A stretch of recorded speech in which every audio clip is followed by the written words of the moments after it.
magacayga waxaa la yidhaha shiine cali xirsi shacabka waxaa u keenay jacayl dheriga maxaa karka kuleelka keenay shacabkii dawladdu waddooyinka waa ka xiratay ma mari kartiin baa la yidhi ma shaqaysan kartiin ma noolaa kartiin dhibaatadaas unbaa ummadda kicisay waxaan leenahay maadaama mootoolee aan halkaas mootada waa caraash waaye beecay tahay meel aadna ma laha ya waddanka meela geyna ma laha qofku waa soo wadnaa isgoos bakaaraha geynaa waxaana lahnaa kala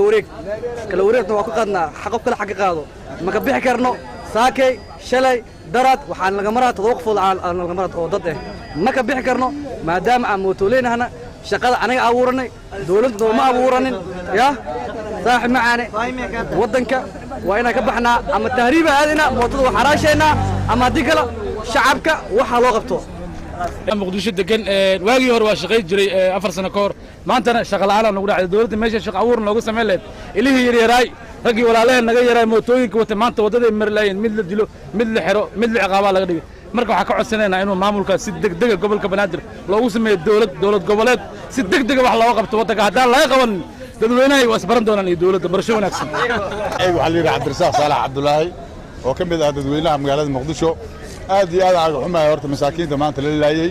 teeda labaad horta waxa ku baaqayaan nabadgelyo dadka mudaharaadayna waxaan leeyahay dhagax tuurka iyo ma garanaysaan foodada masaakiinta kale si direysaan ila deysaan hase ahaatee dawladdan waxaan leeyahay inay xal degdeg keentaa 24 saac jidadku waa xiran yihiin maamooyinka waddooyinka ku dhalaayo waxa amniga kama jiro saas 24 saac askar oo dibshilin aan lahayn sharci lahayn sida geelin raacay la keenay ayaa qaryo loo dhiibay dadki sida ulama camiladaa taa ma yaqaanaan askartaas dawladda ka bedesho iidaa ka mas'uul